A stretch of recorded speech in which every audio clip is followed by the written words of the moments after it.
The emergency alarm echoed through the massive hall, where representatives from 100 different worlds gathered for their weekly meeting. Ambassador Zephyrin stood at the central podium with his blue skin turning pale as he read the incoming transmission. His hand shook slightly as he activated the holographic display that floated above the assembly. The image showed a burning colony on the edge of known space. Buildings collapsed under plasma fire while civilians ran through smoke-filled streets searching for shelter. The distress signal crackled with static, but the message was clear enough. The Krath Dominion had attacked the peaceful Valerian colony on Sigma-7. Thousands of innocent people were trapped. With no way to escape and their primitive defense systems were failing rapidly, the chamber erupted into chaos as delegates from different species began shouting over each other. Some demanded immediate action while others called for caution and proper procedures. Zephyrin raised his hands trying to restore order, but his voice was drowned out by the arguing voices. A tall representative from the Centauri Coalition stepped forward and reminded everyone that the nearest council fleet was 3 weeks away from Sigma-7. By the time they arrived, the colony would be nothing but ash and memories. Another delegate pointed out that the Krath were known for their brutality and suggested that intervention might provoke them into attacking other worlds. The debate continued for what felt like hours but was only minutes as various species offered excuses for why they could not help. Commander Jake Morrison stood near the back of the chamber watching the proceedings. With growing frustration, he was the human representative to the Galactic Council, and he had been in this position for only 2 years since Earth made first contact with alien civilizations. Most species in the Council viewed humans with curiosity mixed with concern because Earth was classified as a Class 9 death world. The gravity was twice as strong as most habitable planets. The predators were nightmarish creatures that had forced humanity to evolve into apex hunters. The weather could kill an unprepared person in minutes. Humans had spent their entire existence fighting for survival against a planet that seemed determined to destroy them. This background made other species nervous about what humans might be capable of when pushed. Jake listened to the excuses and felt his patience wearing thin. These were supposed to be advanced civilizations that prided themselves on their ethics and moral codes. Yet when innocent people were dying, they hid behind protocols and procedures. He thought about the Valerian families huddled in shelters while explosions rocked the ground above them. He thought about children crying in the darkness, wondering if anyone would come to save them. Finally, he could not stay silent anymore. He stepped forward and his voice cut through the chamber like a knife. How long would it take us to get there? The question was simple and direct. The room fell silent as all eyes turned toward the human representative. Admiral Marcus Webb stood beside Jake and quickly pulled up data on his portable device. Webb was a veteran officer who had commanded the 3rd Terran Fleet through numerous conflicts in the outer colony wars. His gray hair and weathered face showed the years of service, but his eyes were still sharp and focused. He studied the numbers for a moment before responding. 72 hours at maximum burn, sir. We would be pushing our reactors to the red line and beyond. The risk of engine failure would be significant. But we could make it in 3 days if we committed everything we had. The statement hung in the air like a challenge. Every other species in the room knew that such speeds were considered impossible for ships of that size and class. Zephyrin stepped forward with concern evident on his face. He began to stammer about the dangers of confronting the Krath fleet. He talked about the political implications of a unilateral military action. He reminded Jake about proper protocols and the need for council approval before deploying forces. But Jake was not listening anymore. His mind was already made up. He looked at Admiral Webb and gave the order that would change everything. Admiral Webb, this is a direct order from Terran Command. Mobilize the fleet. All ships. We launch in 1 hour. Webb did not hesitate. He simply nodded and began issuing commands through his communication device. Within seconds, alarms were sounding on every human ship in the sector. The council chamber descended into chaos again, but this time it was different. Representatives were shocked that humans would act so quickly without proper authorization. Some protested loudly while others watched in stunned silence. Jake ignored them all and walked toward the exit. As he passed Zephyrin, he paused for just a moment. Those people called for help. Someone has to answer. That is what we do. Then he was gone, leaving the ambassador staring after him in disbelief. Outside the chamber, Jake made his way to the docking bay where his personal transport was waiting. He could hear the sounds of military ships powering up their engines. The Terran fleet was preparing for immediate departure. Aboard the flagship TFS Valiant, Captain Nina Alvarez was already on the bridge coordinating the rapid mobilization. She was the youngest fleet captain in Terran history, having earned her position through exceptional tactical skills and leadership abilities.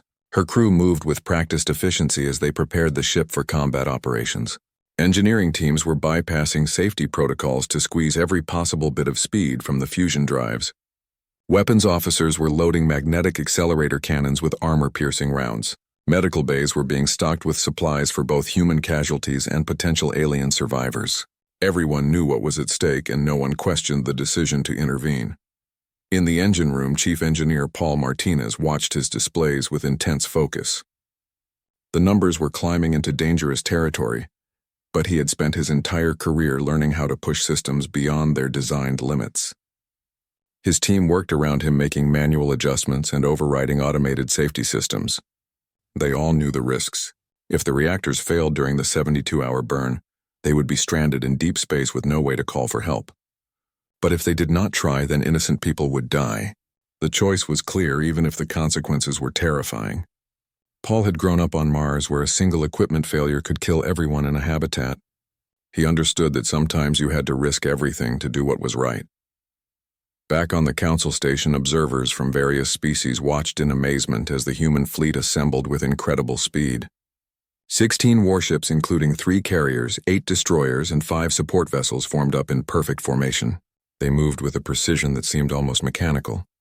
Within 45 minutes of Jake giving the order, the entire fleet was ready for departure. This level of coordination and efficiency was unheard of among most spacefaring species. It typically took days or even weeks to mobilize a military fleet of this size, yet the humans had done it in less than an hour. Some observers began to understand that humanity was not like other species they had encountered before. Admiral Webb stood on the bridge of the Valiant as the final preparations were completed. He looked at the faces of his crew and saw determination mixed with nervous energy. These men and women had volunteered to serve in the fleet, knowing that one day they might be called upon to risk their lives. That day had come sooner than anyone expected. Webb opened a fleet-wide communication channel. "All ships, this is Admiral Webb. We have received a distress call from civilians under attack. We are the only force close enough to provide assistance. I will not lie to you. This will be dangerous. We are pushing our ships beyond safe limits. We will be facing an enemy fleet with unknown capabilities. Some of us may not come home, but those people down there are counting on us. They do not know us. They have never met a human before, but they called for help and we are going to answer. That is what makes us different. That is what makes us human. Prepare for immediate departure." The engines roared to life with a sound that shook the entire station. The Terran fleet began to move, accelerating faster than should have been possible for ships of their mass. Within minutes, they had reached speeds that made observers gasp in shock. The ships vanished into faster-than-light travel, leaving behind only the fading glow of their engine trails. News of the deployment spread across the galaxy within hours. The Deathworlders were going to war. Some species watched with fear, wondering what humanity would do with such military power. Others watched with hope, wondering if perhaps the galaxy had finally found protectors who would not abandon the weak. On Sigma 7, the Valerian colonists had no idea that help was coming. They huddled in their shelters, listening to the bombardment above and praying for a miracle. In 72 hours, they would get one. The Terran fleet tore through space at speeds that made their hulls groan under the stress. Inside the ships, human crews worked without rest to keep the engines running at maximum capacity. Every reactor was pushed beyond its safety limits. Every system was operating in the red zone. But Admiral Webb had given clear orders and no one was about to question them. On the bridge of the TFS Valiant, Captain Nina Alvarez monitored the status displays with calm efficiency. She had been trained to remain composed under pressure, and this situation required every bit of that training. The temperature readings from the engine room were climbing steadily. If they continued at this pace for much longer, the fusion drives might fail catastrophically. But slowing down was not an option. Somewhere ahead of them, innocent people were dying, and every second mattered. In the engine room, Chief Engineer Paul Martinez had stripped down to his undershirt because the heat was becoming unbearable. His team was manually adjusting coolant flows and rerouting power conduits to distribute the thermal load more evenly. The computer systems kept flashing warnings that they ignored.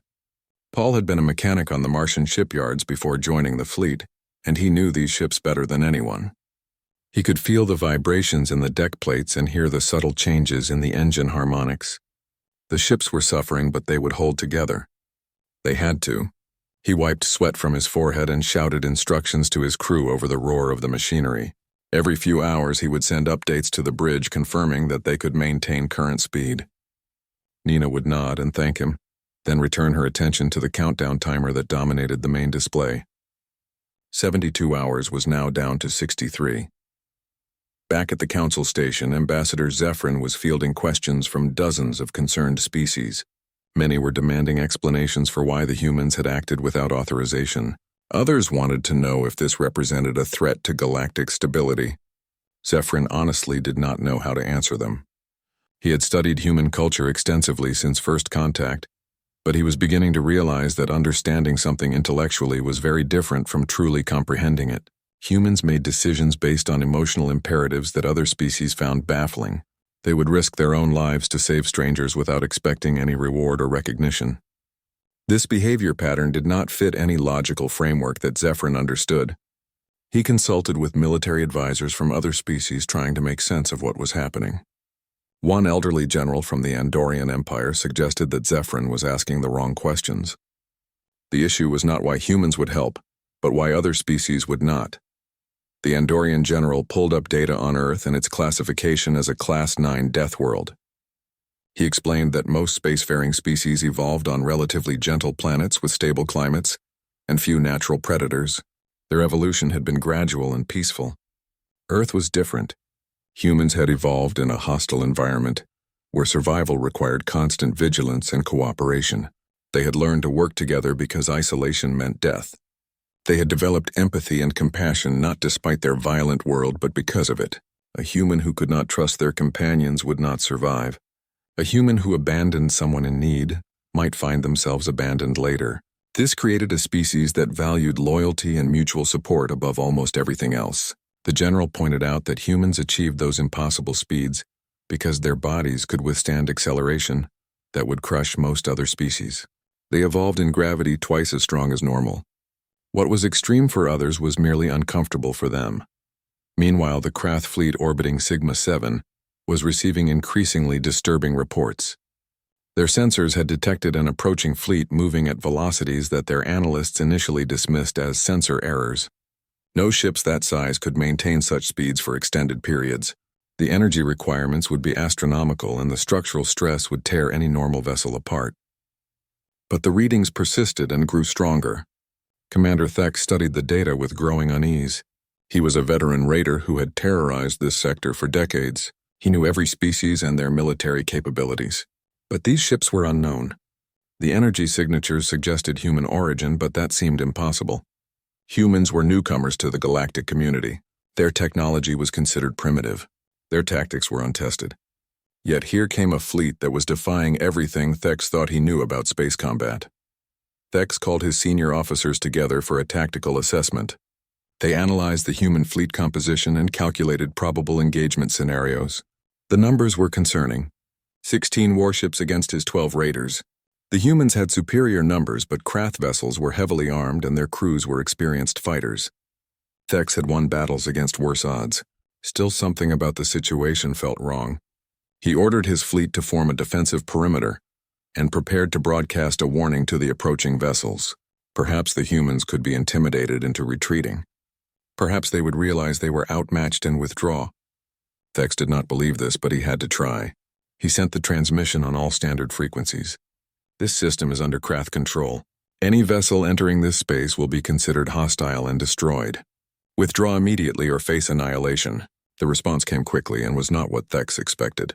It was a simple message in heavily accented galactic standard. Negative. We are coming for the civilians. Stand down or be removed. The bluntness of it was almost shocking. On Sigma 7, the situation was becoming desperate. The Valerian colonists had been under bombardment for 3 days. Their shelters were holding, but supplies were running low, and several sections had been breached by Krath ground forces. Lyra, the colony leader, was trying to maintain morale, but it was becoming increasingly difficult. She was a scholar and teacher by profession. She had never been trained for military command or crisis management.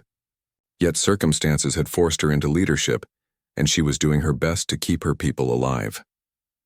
When the message came through on the emergency frequency, she almost dismissed it as a hallucination brought on by stress and exhaustion. "Hold on, help is coming. 72 hours. Do not give up." The voice was strange and alien. The accent was harsh and unfamiliar. But the meaning was clear. Someone was coming to save them. Lyra gathered her council and played the message for them. At first, no one believed it. The council had abandoned them. No military fleet could reach them in time. This had to be some kind of trick or false hope. But Lyra had spent years studying different species and their languages. She recognized the transmission protocol as Terran in origin. The humans were coming. She did not know much about humans except that they were from a death world and had only recently joined the galactic community. But they were coming when no one else would. She made the decision to share the message with everyone in the shelters. Her people needed hope, and this was all they had. The reaction was immediate. Some cried with relief. Others remained skeptical. But all of them felt something they had not felt in days.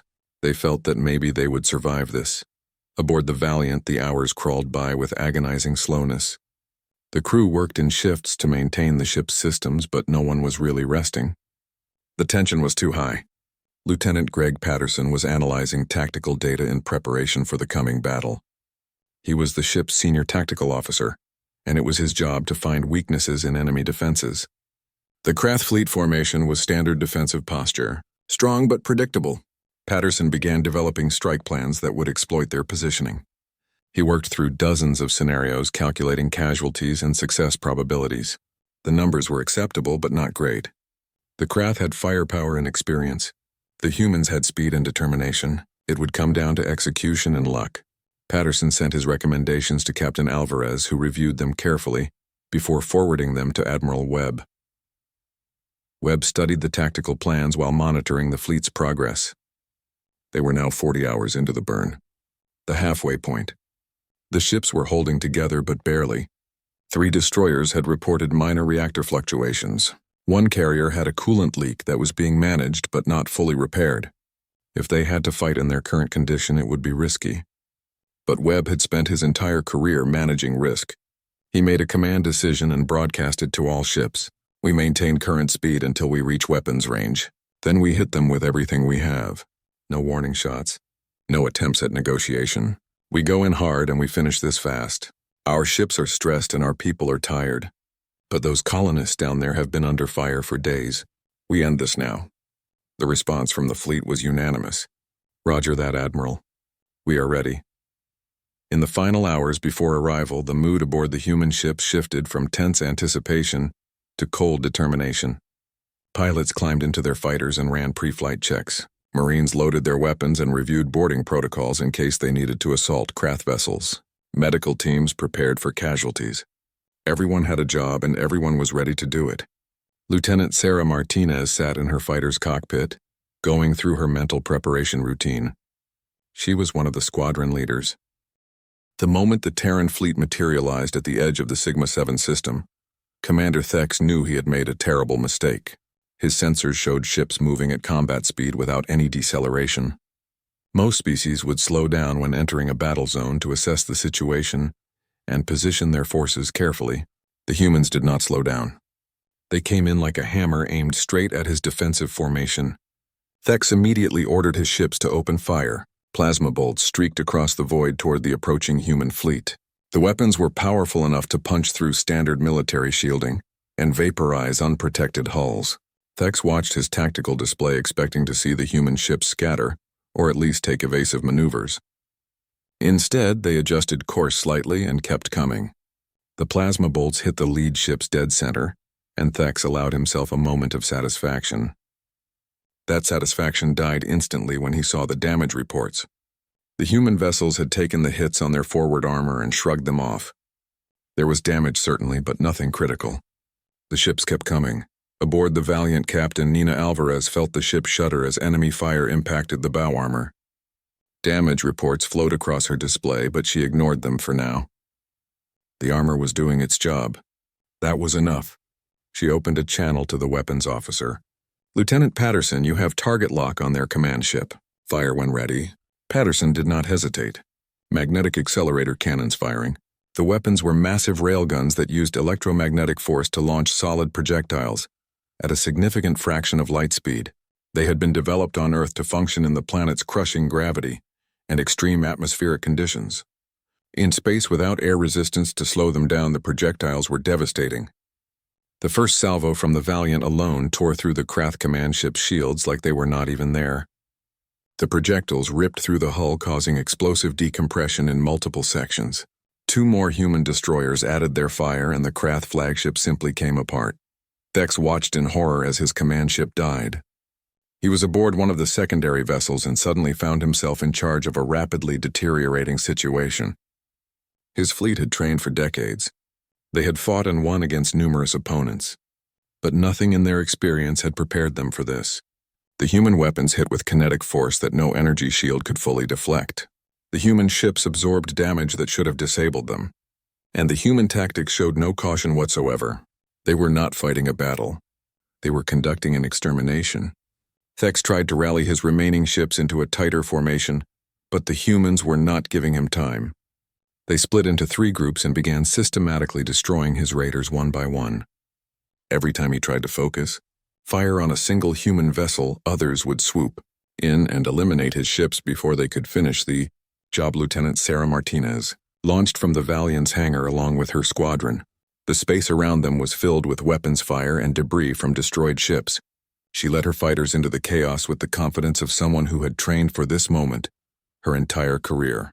The Krath had their own fighters and they moved to intercept. Sarah watched their approach vectors and immediately saw the weakness. They were flying in tight formation, which made them easy targets for coordinated attacks. She split her squadron into pairs and they went to work. Human fighters were smaller and faster than their Krath counterparts. They had been designed for atmospheric combat in Earth's violent weather. In the calm of space, they were like dancers compared to the lumbering Krath craft. Sarah's targeting computer locked onto an enemy fighter, and she fired a burst from her forward guns. The Krath pilot tried to evade, but human reflexes honed by evolution on a death world proved faster. The enemy fighter exploded, and Sarah was already moving toward her next target. The battle developed into a massacre, though the humans took no pleasure in it. Every Krath ship they destroyed was one less threat to the civilians below. Admiral Webb coordinated the fleet from his command chair, watching as his tactical predictions played out almost exactly as planned. The Krath were dangerous opponents, but they had made fatal assumptions. They assumed the humans would fight like other species with caution and measured responses. They assumed human ships would be fragile and easily damaged. They assumed human crews would break under pressure. Every assumption was wrong. Webb allowed himself a grim smile as another Krath raider was reduced to floating wreckage. He opened a channel to all ships. "Focus fire on the remaining heavy raiders. Do not let any of them escape. They will report our capabilities, and we want to maintain some element of surprise for future engagements." The fleet acknowledged and adjusted their targeting priorities. Commander Thex made the hardest decision of his career. He ordered a full retreat. His remaining ships powered up their faster-than-light drives and prepared to flee. But the humans had anticipated this. 3 destroyers broke formation and positioned themselves to block the escape routes. Thex realized with growing despair that the humans had been hurting his fleet from the beginning. Every tactical decision he made had been predicted and countered. He had walked into a trap without even knowing it existed. His communications officer reported that 4 ships had managed to jump away, but the rest were trapped. Thex looked at his tactical display and saw death approaching from multiple angles. He had one choice left. He could surrender and hope the humans took prisoners, or he could go down fighting. He chose to fight. It was the Krath way. His ship opened fire with everything it had, burning out weapon systems in a desperate attempt to take at least one human vessel with him. The return fire was immediate and overwhelming. Thex's ship lasted exactly 7 seconds before it was reduced to debris. On the planet's surface, Lyra and her people felt the bombardment stop. The sudden silence was almost more terrifying than the constant explosions had been. They waited in their shelters, afraid to hope that it was finally over. Then a new transmission came through. Sigma-7, this is Admiral Marcus Webb of the Terran Federation. The immediate threat has been neutralized. We are deploying medical teams and supplies. You are safe now. Lyra collapsed to her knees and wept. Around her, other Valerians were crying and hugging each other. They had survived. These strange beings from a world they had never heard of had crossed impossible distances and fought a battle against overwhelming odds. And they had won. Lyra pulled herself together and opened a channel to respond. Admiral Webb, this is Colony Leader Lyra. We cannot express our gratitude. You saved our lives. Thank you. Webb's response was simple and matter-of-fact. We heard your call. We came. That is what you do when someone needs help. Prepare to receive our landing craft. We have doctors and engineers who will help with recovery efforts. The battle had lasted 17 minutes from first contact to final craft ship destroyed. In that short time, the human fleet had demonstrated capabilities that shocked military analysts across the galaxy.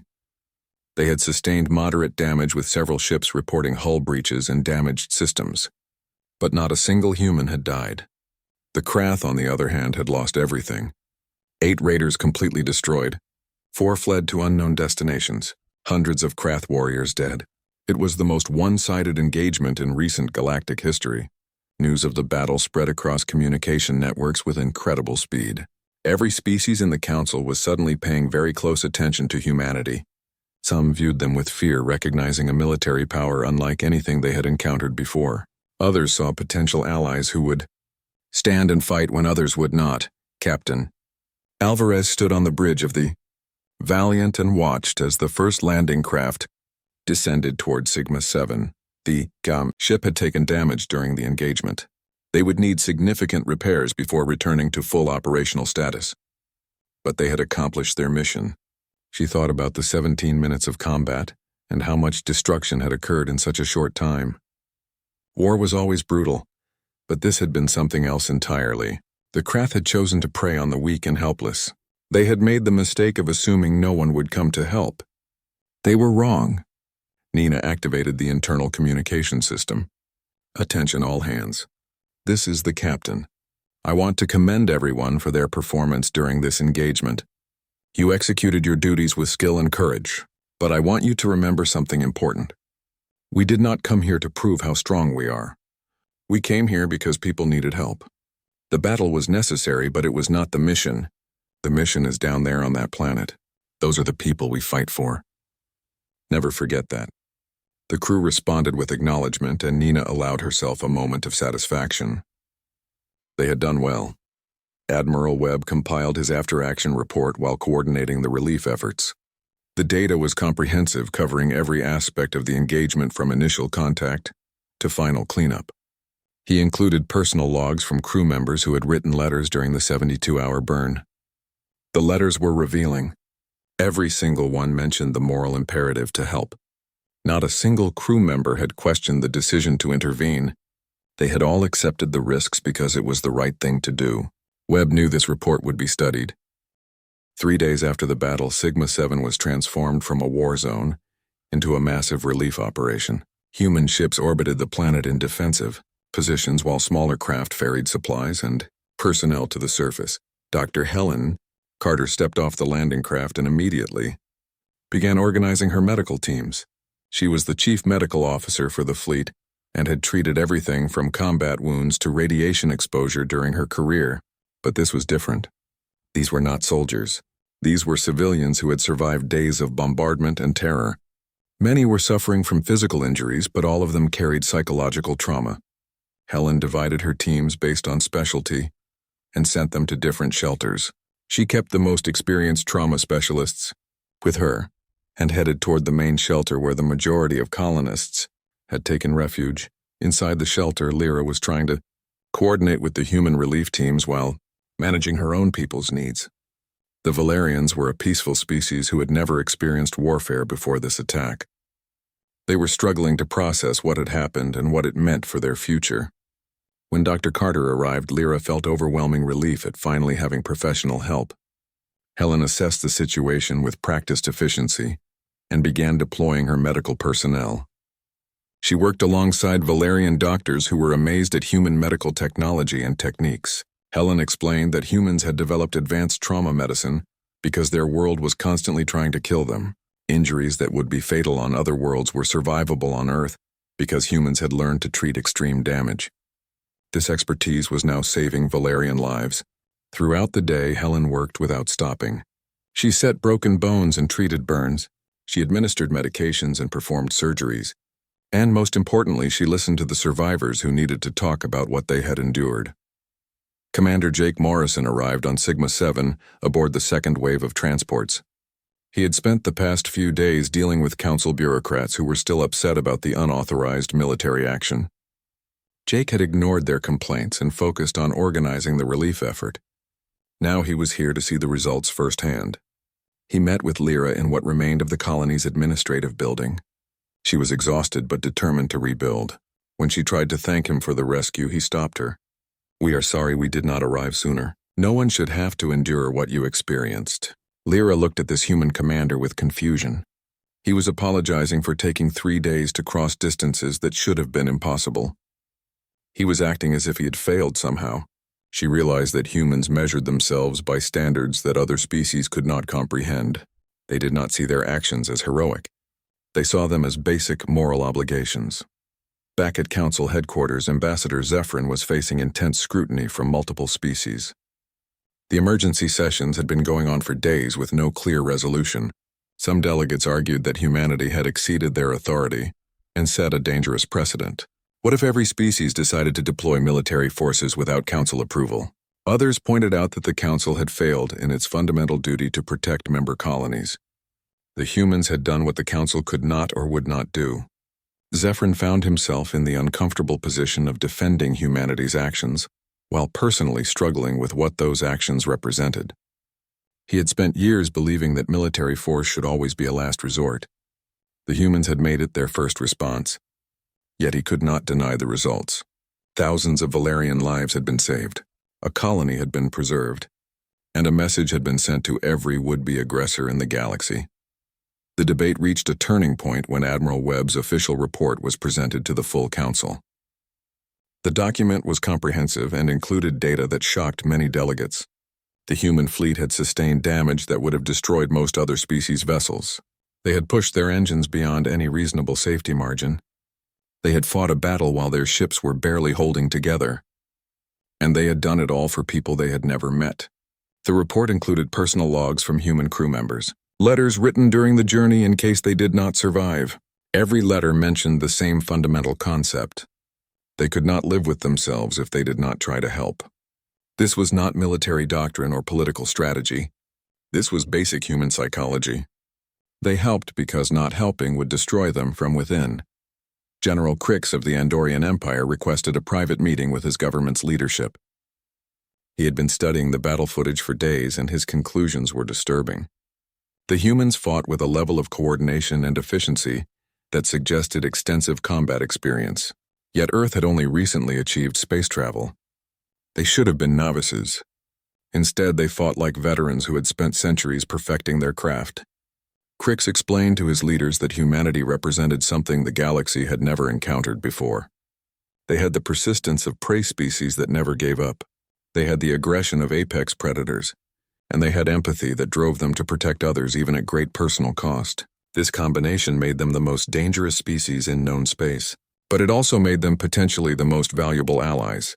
A species that would cross the galaxy to save strangers would certainly defend their friends. The question was whether the galaxy was wise enough to recognize this opportunity. On Sigma-7, the reconstruction efforts continued around the clock. Human engineers worked alongside Valerian builders to repair damaged structures and install new defensive systems. The humans brought technology that was advanced by any standard: force field generators, automated weapons platforms, sensor arrays that could detect approaching ships from vast distances. They installed everything and trained the Valerians how to use it. When Lyra asked about payment, Jake simply shook his head. "You do not charge people for helping them. That is not how this works." The Valerians were struggling to understand this concept. In their experience, everything had a cost. Resources were exchanged for services. Debts were recorded and repaid. But the humans kept refusing compensation. They seemed genuinely confused by the idea that they should be paid for doing the right thing. Young Valerian children began emerging from the shelters as the danger passed. They saw human soldiers working on construction projects and approached with curiosity. The soldiers were giants compared to the small Valerians, but they were gentle and patient. They showed the children pictures of Earth and told stories about growing up on a death world. The children listened with wide eyes as soldiers described oceans with waves that could destroy cities, mountains that touched the clouds, storms that could level forests, predators that hunted anything that moved. To the Valerians, it sounded like a nightmare world.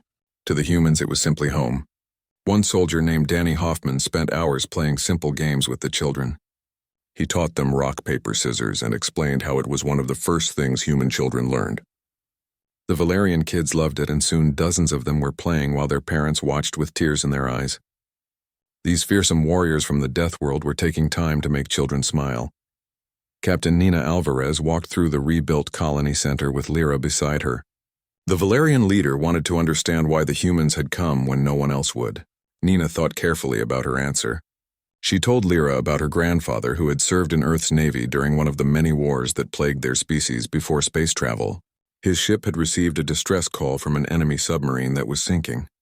Command ordered them to ignore it and let the enemy drown. The crew refused. They mutinied against their orders and rescued those sailors because it was the right thing to do. Some were court-martialed. Some lost their careers, but they all maintained they would do it again. Nina explained that this story was not unique. Human history was filled with examples of people who risked everything to help others. It was fundamental to who they were as a species. Sometimes the right thing to do is also the hardest thing to do. But if you have the power to help and you do not, then you are not really human anymore. You are just a monster with a conscience that you learn to ignore. Lyra listened to Nina's words and finally understood. Humans were not helping out of some calculated political strategy. They were helping because their entire evolution had taught them that cooperation and mutual aid were necessary for survival. A human who could not be trusted to help would be abandoned by their community. A human who abandoned others in need would be seen as fundamentally broken.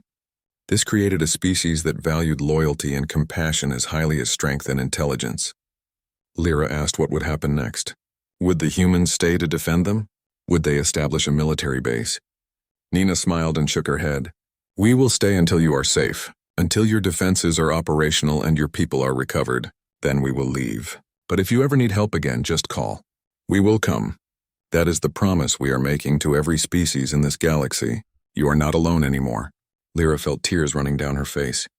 For the first time since the attack, she felt genuine hope for the future. Admiral Webb compiled a secondary report focused on strategic recommendation. 6 months after the Battle of Sigma-7, the Galactic Council chambers were packed with representatives from every known species. The session had been called to vote on the most significant proposal in Council history. Admiral Webb's recommendation for a rapid response initiative had been expanded and refined by committees and working groups. The final proposal included provisions for funding equipment standards and command structure. But at its core was a simple promise. Any species in the galaxy could call for help, and that help would come. The chamber buzzed with nervous energy as delegates debated among themselves. Some species were enthusiastic supporters, others remained deeply concerned about the implications. The vote would determine the future direction of galactic civilization. Ambassador Zephyrin stood at the podium to present the final resolution. His transformation over the past months had been remarkable. He had gone from humanity's most vocal critic to one of their strongest advocates. His speech acknowledged his initial fears and explained how those fears had been rooted in misunderstanding. I was afraid of humanity because I saw only their capacity for violence. I watched them destroy the Krath fleet in 17 minutes, and I thought we had admitted monsters into our community. But in the months since, I have learned something profound. Humanity's capacity for violence exists only because of their capacity for compassion. They fight so fiercely because they care so deeply. They developed devastating weapons not to conquer but to protect. Every advancement in their military technology came from a desire to defend the weak and innocent. This makes them dangerous, yes, but it also makes them exactly what this galaxy needs. Zephyrin continued his speech by sharing data from the Sigma-7 relief efforts. Human medical teams had saved hundreds of Valerian lives. Human engineers had rebuilt critical infrastructure in weeks rather than months. Human soldiers had played with traumatized children and helped them remember how to smile. This was not the behavior of conquerors or aggressors. This was the behavior of a species that genuinely wanted to help. Zephyrin proposed that the Council vote to establish the Rapid Response Initiative with the Terran Federation as its primary military component. The proposal included oversight committees and regular reviews, but it gave humans the authority to deploy forces when civilian lives were in immediate danger. The chamber fell silent as Zephyrin finished speaking and returned to his seat. The vote would begin shortly. Commander Jake Morrison sat in the human delegation area feeling the weight of the moment. He knew this vote would define humanity's role in galactic affairs for generations. If it passed, they would become the protectors of civilization. If it failed, they would remain outsiders viewed with suspicion and fear. Jake had spent months preparing for this day. He had given countless interviews explaining human motivations and values. He had answered questions from species who could not comprehend why anyone would risk their lives for strangers. He had remained patient even when delegates suggested that humans had ulterior motives. Now all he could do was wait and hope that the galaxy was ready to accept what humanity offered. The vote began with each species casting their decision publicly. One by one, delegates stood and announced their position. The Valerians voted yes, with Lyra giving an emotional speech about how humanity had saved her people. The Andorians voted yes, with General Crix stating that military strength without moral purpose was useless. But humanity had both.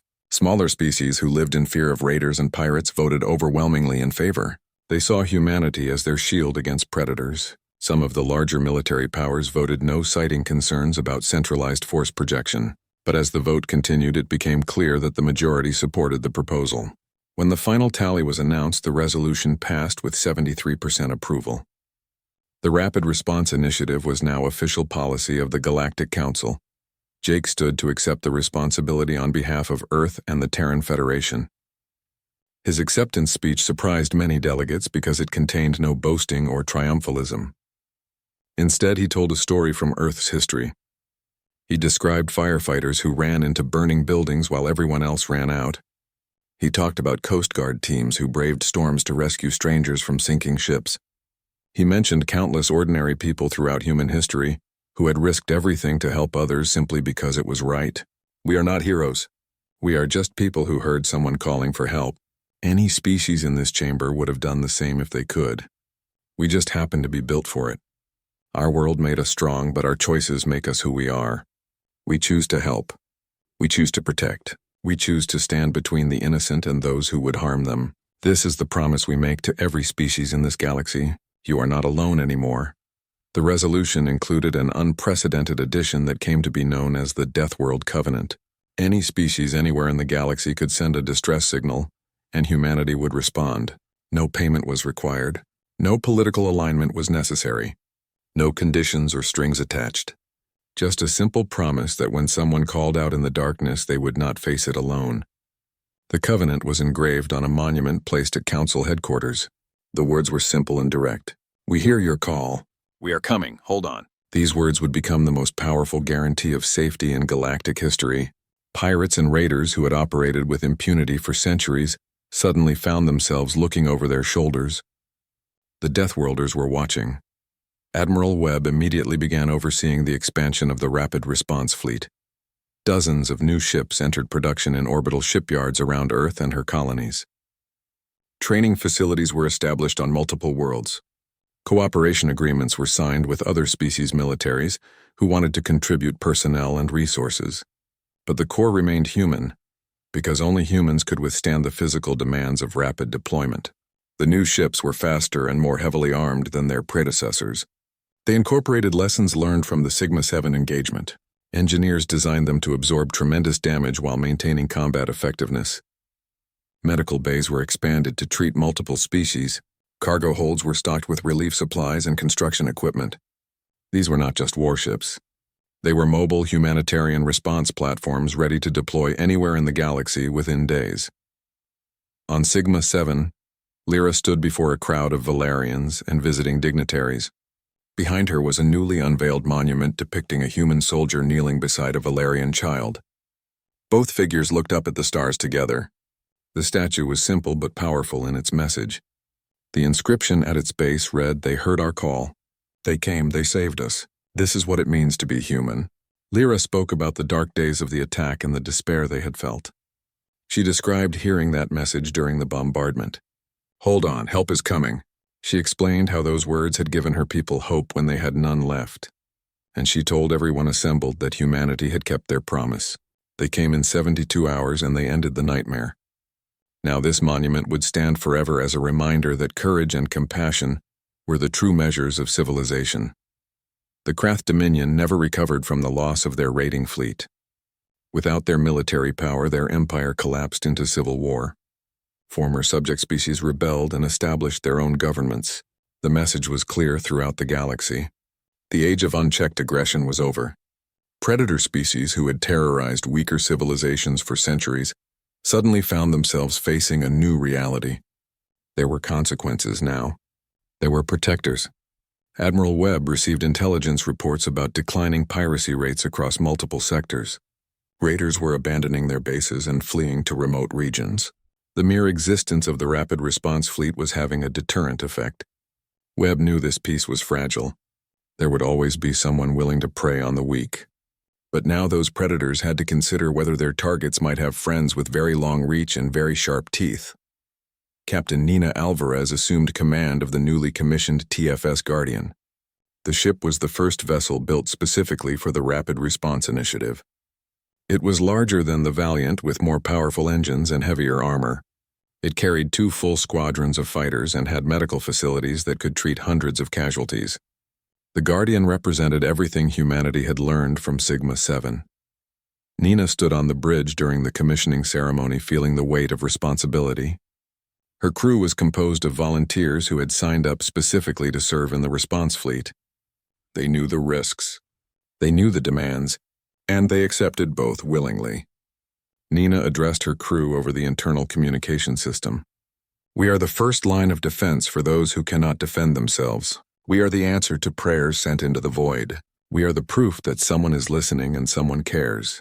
This is the greatest responsibility anyone can bear. I am proud to serve with all of you." The Guardian completed its shakedown cruise and was declared operational. Nina brought up the star map on the main display showing hundreds of systems and thousands of inhabited worlds. Somewhere out there she knew someone would need help. It might be tomorrow or next year, but the Kawu